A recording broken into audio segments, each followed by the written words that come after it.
If you haven't subscribed yet, now's the time. When the channel reaches 1,000 subscribers, I'll share a surprise story I've prepared especially for you.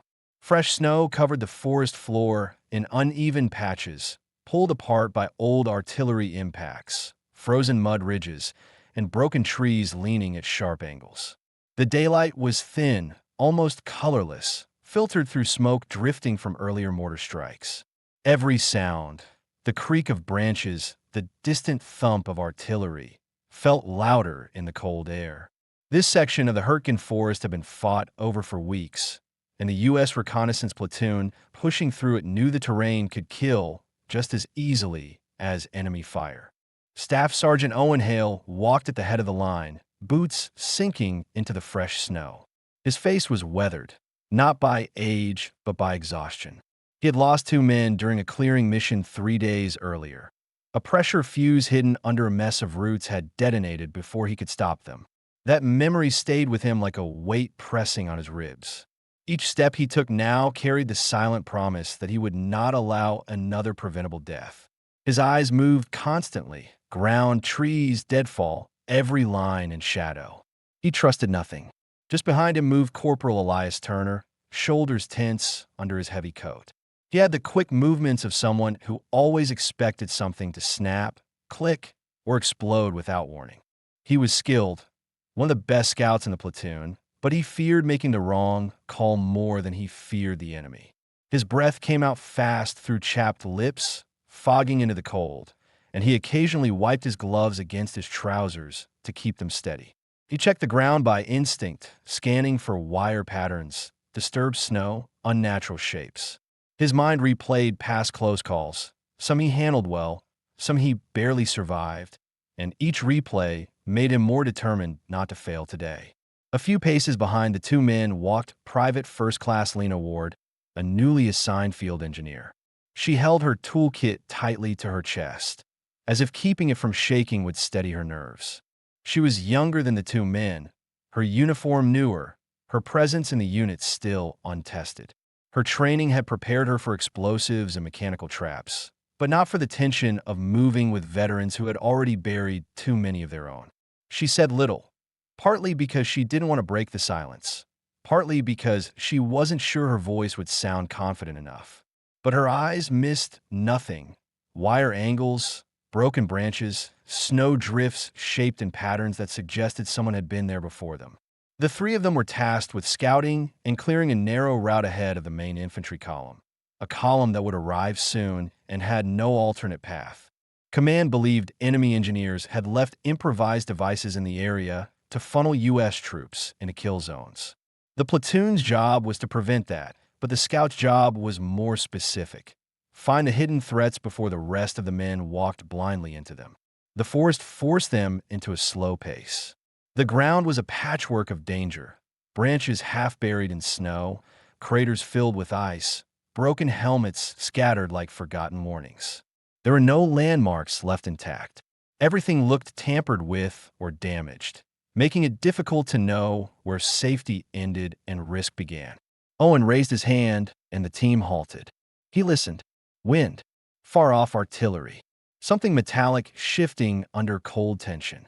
He lowered his hand and moved forward again, but now with even slower steps. His mind drifted to the men he'd lost. He replayed the explosion. He remembered the sound, the short, dry crack before the blast, and the way the snow peeled upward. He forced himself back into the present, jaw tightening. Elias kept glancing at Owen's back, studying the sergeant's posture as much as the terrain. He knew Owen carried his grief like extra weight. Elias wanted to reassure him somehow, but words felt useless here. Instead, he tried to shoulder more responsibility, scanning wider, double-checking every step. If something went wrong today, he wanted to be the one who caught it first. Lena noticed both men were unusually quiet, even for scouts. She read their tension in the way they moved. She tried to measure up silently, matching Owen's pace, copying Elias's scanning pattern, cataloging every suspicious shape. Every time the wind shifted or a branch cracked, her stomach tightened. She didn't want to disappoint them, and she didn't want to become another replacement name that vanished into the forest. 10 minutes later, They reached a small clearing. The ground had been churned into deep frozen ruts long ago, now filled with snow. Owen stopped again and crouched. Elias dropped immediately into a mirrored crouch, and Lena followed. Owen hadn't seen anything yet, but his instincts were bothering him. Something about the clearing felt wrong. Too still, too untouched, as if the enemy wanted someone to walk through it. He held up a fist, signaling for silence and stillness. Elias leaned forward slightly, studying the hard ground. His heart thudded harder than before. He couldn't yet identify a trap, but he felt the same unease that Owen felt. His fingers twitched to the side. Lena waited motionless, breathing slowly through her nose to keep her heartbeat steady. She focused her eyes on one small patch of snow at a time, moving her attention methodically from left to right. This was where her engineering instincts took over, dissecting the scene logically, stripping away emotion. After several silent seconds, Owen lowered his hand. "Stay sharp," he whispered. His voice was low and steady, but Lena heard the strain behind it. Elias heard it too. They all felt the forest tightening around them. Their mission was simple on paper: create a safe path. But as the three of them stepped deeper into the ruined forest, each knew that one wrong decision could mean instant death, not just for them, but for the entire infantry column behind them. And they still had no idea what deadly device lay waiting on the trail ahead. Snow settled lightly over the clearing as the three scouts pushed deeper into the forest, the cold tightening around their joints and slowing their movements. Owen advanced first, stepping with deliberate precision, scanning not only the ground but also the angled tree trunks and low branches ahead. The silence grew heavier the farther they moved, broken only by the distant rumble of artillery that drifted through the forest like a reminder that the wider battle was still pressing forward. Elias shifted slightly to Owen's right flank, maintaining a careful spread. He watched the sergeant's shoulders for cues, any sudden pause or hesitation, and adjusted his own rhythm to match. His breathing stayed shallow, controlled. Every time he saw a patch of snow that looked packed differently or a branch sitting at an unnatural angle, he marked it mentally, circling the area with his eyes before moving on. He needed to understand the full layout of the terrain, especially with enemy engineers known to layer traps or place decoys near the real danger. Lena followed a few paces behind, keeping quiet but fully alert. She studied the environment with a different perspective. She noticed where snow had settled in thin, even layers, places no one had stepped. She noted where it clumped in uneven ridges, suggesting buried debris or disturbed soil. She observed the slight changes in color where metal might lie just beneath the frost. Her nerves still tightened with every new sound, but her thoughts were clearer now. Identify, interpret, verify. She kept her gloved hand close to her toolkit, knowing that if they encountered anything mechanical, she would be expected to act quickly. They reached a narrow corridor between two fallen trees, both uprooted long ago by artillery and frozen solid where they lay. Owen raised his fist again, signaling another halt. This time the reason was more concrete. He had spotted a faint line in the snow leading from the base of one fallen tree to a shallow depression behind it. He lowered himself to one knee and brushed the snow aside with the back of his glove. At first glance, it appeared to be a simple pulled branch, but Owen had seen enough traps to distrust simplicity. He leaned closer, squinting at the surface of the snow. Elias approached on his flank, moving in slow steps, and crouched beside him. "I see the line," Elias whispered, keeping his voice steady. "Could be wind. Could be something else." Owen didn't answer. He followed the line with his eyes until it disappeared under a thin crust of snow. Something tugged at him, a sense that the scene didn't fit. If enemy soldiers had passed through here, there would be more tracks. If they hadn't, then this line shouldn't exist. He felt tension rise at the base of his neck. Lena crouched a short distance away, giving them room to work while studying the ground from another angle. She noticed that the snow around the depression seemed subtly uneven. The frozen surface dipped lower in the center and rose on the sides. This pattern wasn't natural. It looked like compensation for weight beneath. She shifted closer, her eyes sharp despite the cold blurring her eyelashes.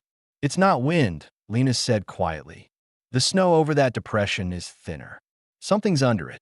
Elias felt his heartbeat pick up, the familiar thrum of adrenaline starting its climb. He looked from the line Owen found to the depression Lena had identified. The 2 points were too perfectly aligned to be an accident. He swallowed hard. "Could be a pressure fuse," he murmured, "or a hidden charge." Owen nodded once. His fatigue from the past week pressed against him, but he kept his expression firm. He studied the depression again, tracking Lena's observation. She was right. The snow had settled differently there. Enemy engineers often used small surface patterns as misdirection, something subtle enough to make a passing soldier dismiss it, yet visible enough for trained scouts to notice too late. "We go slow," Owen said. "Watch the edges. No sudden movements." He moved closer, brushing away more snow until a thin metal glint appeared near the depression's edge. The exposed piece was small, barely larger than a coin, but its placement confirmed everything they feared, some sort of concealed triggering component. Lena leaned in from the opposite side. She noted how the metal sat flush beneath the snow, not angled upward as debris normally would. She also saw that the snow directly above it had cracked in a fine grid pattern, evidence of movement beneath the surface. "That metal isn't loose," she said, voice low. "It's anchored. Could be part of a housing." Elias froze. A housing meant a device. A device meant precision. And precision meant a trap designed with clear intention, not a random leftover. He tightened his grip on his rifle sling, forcing himself to stay calm. "What kind of device?" he asked. Lena inhaled slowly. She was careful with her answer. "I don't know yet, but the shape, the way the snow settled around it, it doesn't look like a standard mine." Owen met her eyes. He recognized her discomfort. Engineers could identify standard devices quickly. Unusual shapes meant improvisation, and improvisation meant danger. The worst traps were always the ones that didn't fit established patterns. "Keep your distance from the center," Lena added. "If there's a pressure element under the depression, weight could trigger it." Elias shifted back slightly, scanning the surroundings again. No visible wires. No obvious triggering path, which made it worse. If there was no tripwire, it suggested contact activation, or something designed to trigger in ways they hadn't seen before. Owen straightened slowly. The cold bit through his uniform as he breathed deeply, keeping his thoughts focused. Their mission required opening this path. The infantry column behind them would not have space to maneuver around unknown terrain. This clearing was the only route wide enough for their advance. He studied the depression one more time, his expression sharpening. Something about this setup didn't match German regulation traps. It felt improvised, rushed, risky even for the enemy who installed it. "Stay alert," Owen said quietly. "There's more here we're not seeing." He stepped around the depression with extreme caution, circling to check the far side. As the three scouts repositioned themselves, the deeper structure of the danger came into view. Just enough buried metal, just enough displaced soil, just enough unnatural patterning to confirm one thing. This wasn't a standard mine. Something more complex waited beneath the snow, and it was placed exactly where the advancing American column would walk. Owen shifted to the far side of the depression, footsteps slow and even, each movement placed with care to avoid disturbing the snow. From this new angle, the outline beneath the frost became clearer. The metal glint Lena had spotted wasn't a standalone piece. It was the upper edge of a hollowed steel casing buried deliberately beneath the surface. The shell sat at an angle, its top exposed just enough to hint at its presence, while most of its structure remained hidden by packed ice. Elias lowered himself into a crouch, leaning forward until he was almost parallel to the ground. His breath fogged the air in short, controlled bursts as he studied the depression's shape more closely. The way the snow dipped in the center meant weight had once pressed down, then settled again after the trap was armed. He followed the faint line Owen had noticed earlier, tracing it with his eyes toward the fallen tree. "There's something else," Elias murmured. He reached out with a small wooden probe from his pouch. Lightweight, flexible, safe for delicate checks. and gently brushed at the snow near the tree's base. The probe caught on resistance. He tapped again. Another catch. Elias brushed a thin line of snow away with the back of his glove and froze. A tripwire. It was stretched tightly between two anchor points at the bottom of the fallen tree, nearly invisible beneath a dusting of ice. The wire led directly toward the hollowed casing buried under the depression. Lena eased closer, keeping her weight centered and controlled. She studied the wire from a safe angle, noting the tension, the anchoring points, the slight curvature where it disappeared beneath the snow. The wire was thin, but not the type typically used for standard German mines. It looked improvised, possibly scavenged from equipment or signaling gear. Improvised traps often meant unpredictable behavior. There's a secondary mechanism, Lena said quietly. The wire isn't attached to a simple pulled detonator. It's redirecting tension towards something under the casing. Owen moved beside her, eyes narrowing as he examined the connection she'd pointed out. Pressure fuse. Not exactly, she replied. More like a dual trigger. One part reacts to weight, the other to tension. They reinforce each other. Elias's stomach tightened. A dual trigger meant the device couldn't be neutralized in a single motion. If one part was released before the other, it could activate. If weight was removed too quickly, it could activate. If tension shifted too abruptly, it could activate. It was designed so that only a perfectly balanced release would keep it from detonating. Owen felt pressure building at the base of his throat. He understood the danger immediately, and he understood the motive behind the enemy's design. The path through this section of forest was narrow, and this trap sat exactly where men would step to cross the fallen tree. Even one soldier triggering the wire or pressing down on the depression would set off the device. Lena brushed a small patch of snow aside from the casing. Beneath it, the shape became unmistakable. A hollowed grenade shell. Not a standard fragmentation grenade, but one whose interior had been removed and repurposed. Inside, a secondary ignition tube had been installed. Thin, unstable, sensitive to pressure. And under the casing, near the center of the depression, a pressure pin waited. Owen exhaled slowly. A hollow shell improvised charge. Lena nodded. One of the band types. Command ordered us not to approach these. Elias swallowed. Because they're unstable, he said, and because nobody agrees on how they'll behave once they're touched. Lena kept her voice steady, though her pulse quickened. The inner tube reacts faster than a normal fuse. If the pressure pin lifts before the wire slackens, it triggers. If the wire loosens before the tube is secured, it triggers. Both have to be handled at the same time. Owen processed her words carefully. 3 components. The shell itself, the tension wire, the ignition tube. No single person could control all 3 without causing a shift. It required synchronized action, split-second precision, and absolute trust among the team. Elias closed his eyes for a brief moment, forcing down the wave of tension rising inside him.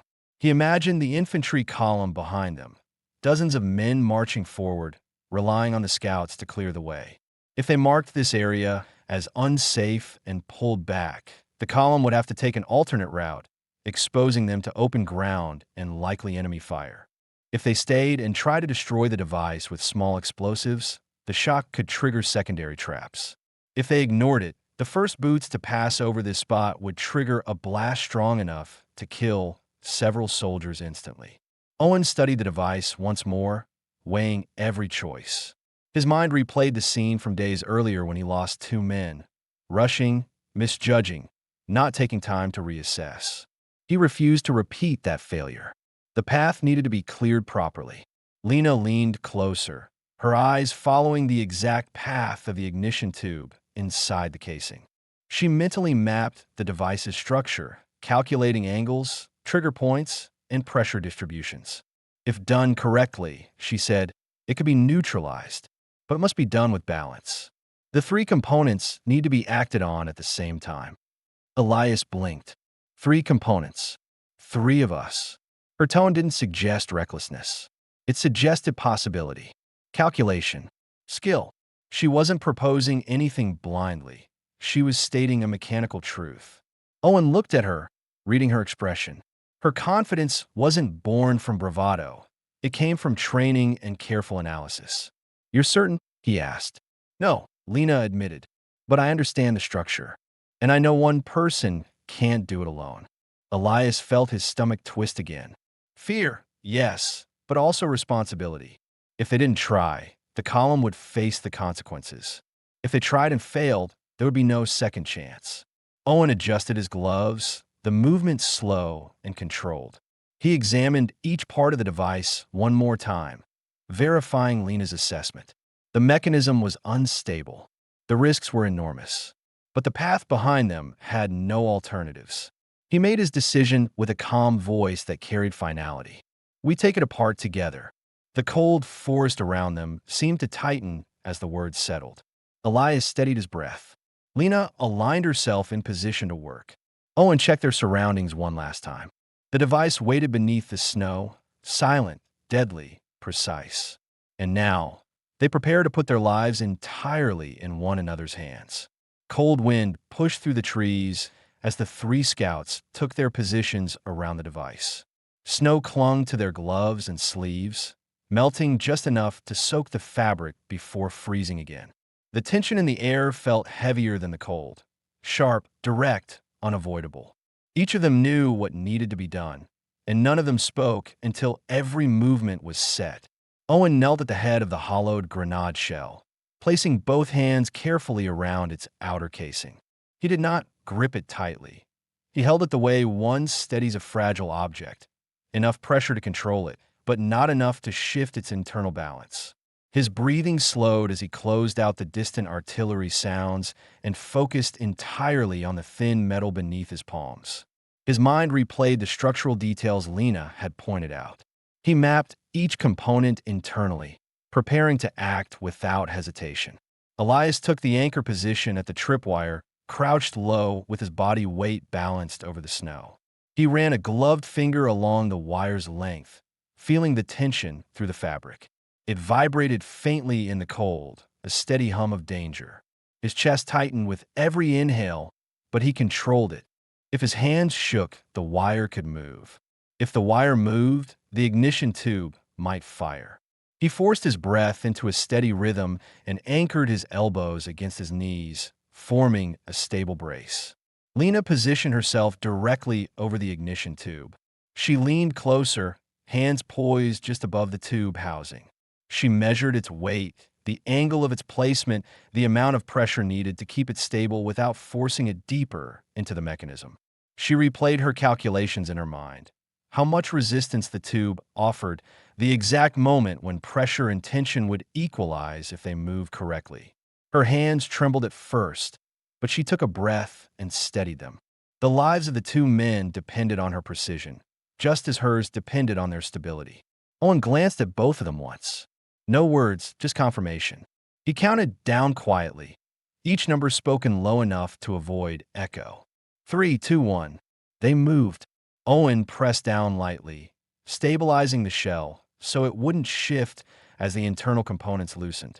His palms absorbed the slight tremor of metal against metal. The cold bit through his gloves, but he didn't move. Elias eased back on the tripwire in a steady, even pull. He maintained tension long enough for the internal catch to release without snapping forward. The wire tightened briefly, then softened.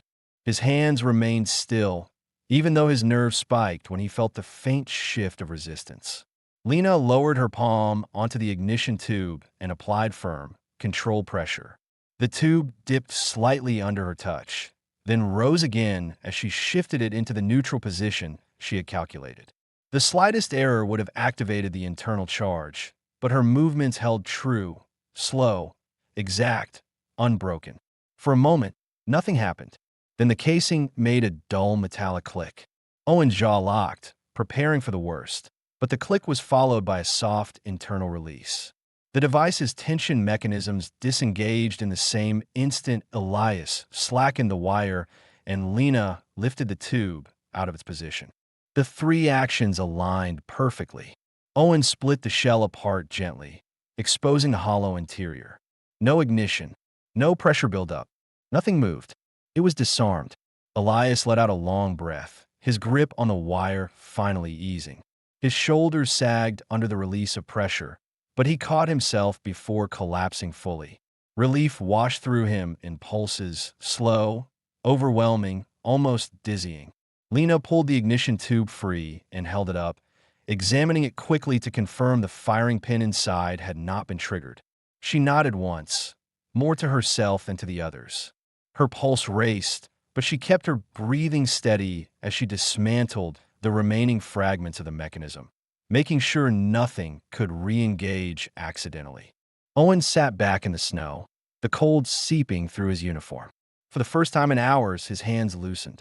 He inspected the open shell, verifying that each piece was stable. Only then did his expression shift, very slightly, to something softer. Not quite relief, not yet, but something close. They remained there for several minutes, allowing their bodies to settle after the intense focus.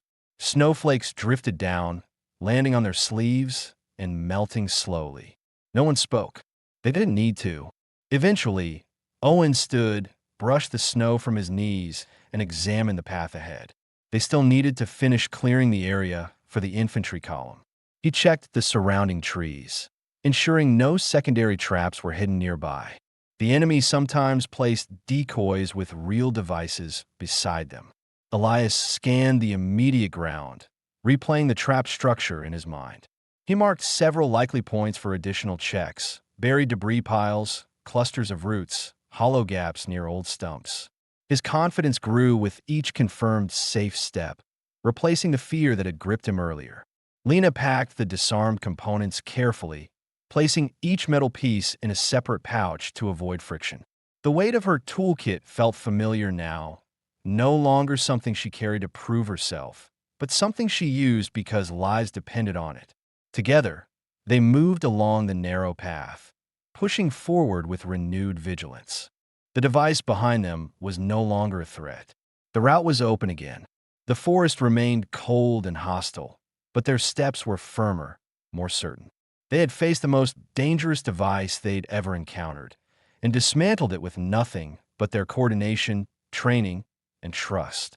Ahead of them, the path continued into deeper snow, and they continued with it, knowing the job wasn't finished yet. The snow deepened as the scouts advanced beyond the disarmed device, their steps steady but cautious. The danger behind them was gone, but the responsibility ahead remained just as heavy. The infantry column would be moving soon, and every meter of this forest needed to be safe for them to pass. Owen checked the path with disciplined focus, marking safe areas with chalk on tree trunks. Each mark was simple and direct, visible enough to guide the column, discreet enough not to attract enemy attention. Elias walked several paces to the right, testing the ground with control pressure. He used a shortened probing rod, sliding it under the snow in shallow sweeps. With each test, he confirmed what had been uncertain only an hour earlier, that the surrounding terrain held no hidden charges, no secondary traps positioned to catch those who avoided the first one. Each confirmation eased the fear that had gripped him at the start of the mission. His confidence was no longer forced. It grew naturally as he worked. Lena watched the terrain through the lens of patterns: how snow settled, how roots shaped the ground, how ice formed around debris. She paused near a cluster of exposed roots where snow had collected in a circular shape. She bent down, brushed the area lightly with the side of her glove, and checked the soil beneath. Nothing was disturbed. No metal glint. No artificial tension. She exhaled evenly and stood again. They pushed forward until the trees opened into a wider corridor, a natural funnel carved by earlier shelling. This stretch was exactly where the infantry column would enter the forest. Owen took his time examining every element: the broken stump, the shallow crater, the debris frozen into the snow. Everything looked consistent with normal battlefield destruction: messy, uneven, but not engineered. He nodded once. "This section is clear," he said quietly. Elias moved to his left and checked the ridgeline. He scanned the incline carefully. Enemy engineers often buried charges on slopes where falling snow could hide disturbed earth. After several minutes of thorough search, he returned with a short exhale of relief. Nothing. It's clean. Lena confirmed the last stretch near the base of a damaged pine tree. She ran her fingertips along the ground, brushing aside thin layers of frost to reveal undisturbed soil beneath. It's safe, she said, straightening. Owen stepped forward and planted a final chalk mark on the tree. The path was officially open. A low rumble rolled through the forest. Boots, equipment, distant orders. The infantry column was approaching. The scouts moved aside to a higher vantage point, watching silently as the first line of soldiers emerged through the trees. Their uniforms were covered in frost, their breaths visible in the cold air, their faces taut with fatigue from the long march. None of them knew how close they had come to disaster only moments earlier. They stepped across the snow with steady rhythm, their boots landing exactly where the trap had been placed. Nothing triggered. Nothing snapped. The entire column flowed through the cleared route without hesitation. Owen watched them carefully, not allowing himself to relax until the last soldier had passed safely into the deeper forest. Only then did he let the tension ease from his shoulders. It wasn't relief that flooded him first. It was confirmation. They had done everything they could. They had kept the men alive. The platoon lieutenant arrived soon after, guided by the column's path. He approached the scouts with a stern expression, expecting a standard report. Instead, he received a detailed explanation. Each component of the unusual device, the dual trigger mechanism, the risks involved, and the coordinated disarmament that made safe passage possible. The lieutenant's face tightened with concern at their decision to approach a forbidden device, but Lena explained the structure with calm precision. She described the hollow shell, the ignition tube, the tension wire, and the lack of any viable alternate route. Elias confirmed the timing required to counterbalance the mechanisms. Owen stated plainly that leaving the trap intact would have endangered dozens of men. The lieutenant remained silent for several seconds. His eyes moved from one scout to another. The field engineer who had calmly dismantled a lethal device, the corporal who had maintained flawless control of the wire, and the sergeant who had taken responsibility for their actions. Whatever reprimand he had prepared faded. Instead, he nodded once.